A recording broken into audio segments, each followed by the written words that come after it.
Welcome to the February edition of Our World. My name is Mike Kuplowski. Our main focus tonight will be on pollution.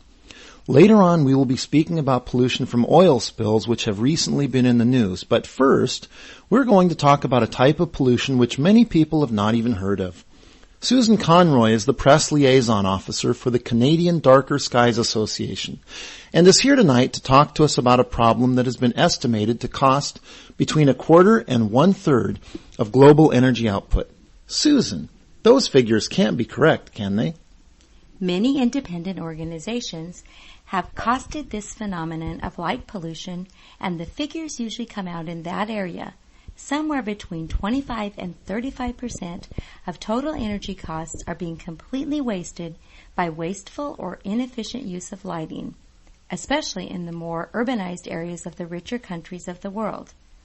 Light pollution is one of the most pervasive forms of pollution in the modern world, and yet it is something that very few people know much about, even though, conversely, it is the form of pollution that people come into contact with most often on a daily basis.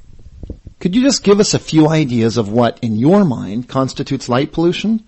I understand one of the most serious problems is that of light escaping up into the skies above our cities, with the resulting glare preventing us from seeing all the stars that were once visible. That is what I would term a symptom of the problem, and not necessarily the most serious consequence. I would recommend your listeners, if they live in what is termed a built-up area, to go outside after listening to this great program, of course, and to look up into the sky. I would be surprised if any of them managed to see more than 5 to 10 stars. If they had done this 20 years ago, then they would be talking about hundreds and hundreds. This is a problem that is getting worse.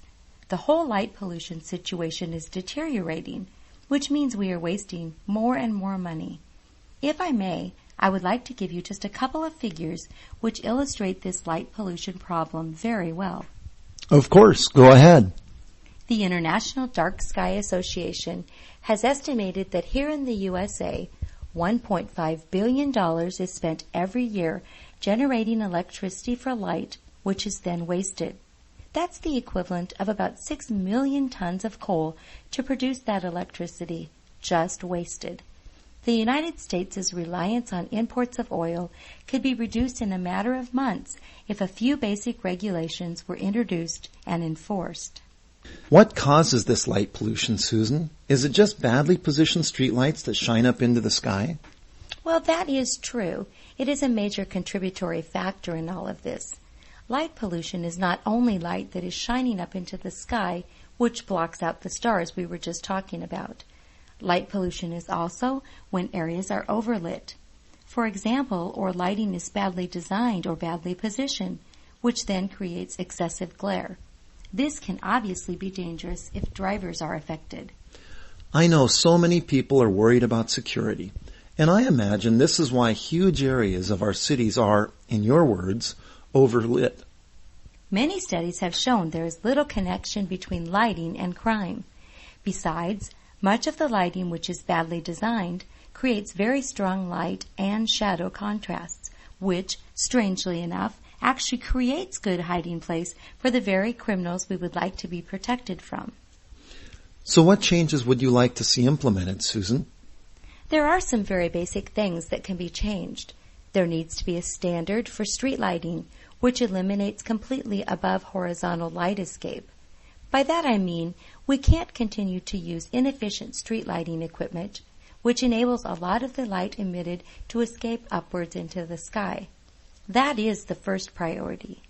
Next, we need tough restrictions on how much light is used to illuminate a given area.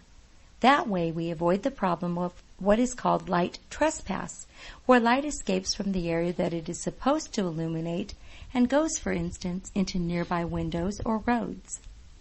It's funny you should mention that. My brother lives near a parking lot, and he says at night he doesn't even need to switch on his kitchen light because the light from the parking lot lighting is so strong. This is what we are saying. We don't have a problem with security lighting in any number of parking lots, stores, or even sports centers. And this is important, but the lighting needs to be suitable and, above all, directed correctly. We are becoming a society obsessed with turning night into day. But I can tell you now, not everybody finds this situation satisfactory. Susan, if we can now turn to what we as individuals can do to lessen the problem or at least not add to it. This is clearly something in which government and business have a very big contribution to make. But is there something we can do ourselves? Well, first of all, I would recommend writing to your local representatives, as this is an issue which needs as much support as possible. Then there are things we can do in our own home. If you use lighting, be it security lighting or lighting for your barbecue in the garden, just make sure it is well directed, by which I mean angled downwards, and in that the light source itself, the bulb I mean, has a good cover on it. If you are using a security light, you want it to illuminate the area immediately in front of your house and not your neighbor's house or half the rest of the street. Doing this will not make your house safer. If you want to illuminate the front of your house for any reason, do it from above, with a light fixture attached to the gutter of your roof, for example, and not using a powerful spotlight placed on the lawn in front of your house. Most of the light in this setup will just go into the sky, and all of the amateur astronomers among you will continue to get frustrated as you search the sky for stars. Well, I for one have learned a lot this evening, and you have given us a lot of food for thought the next time we look up into an increasingly orange sky at night. Susan Conroy, thanks for your time tonight. You're welcome.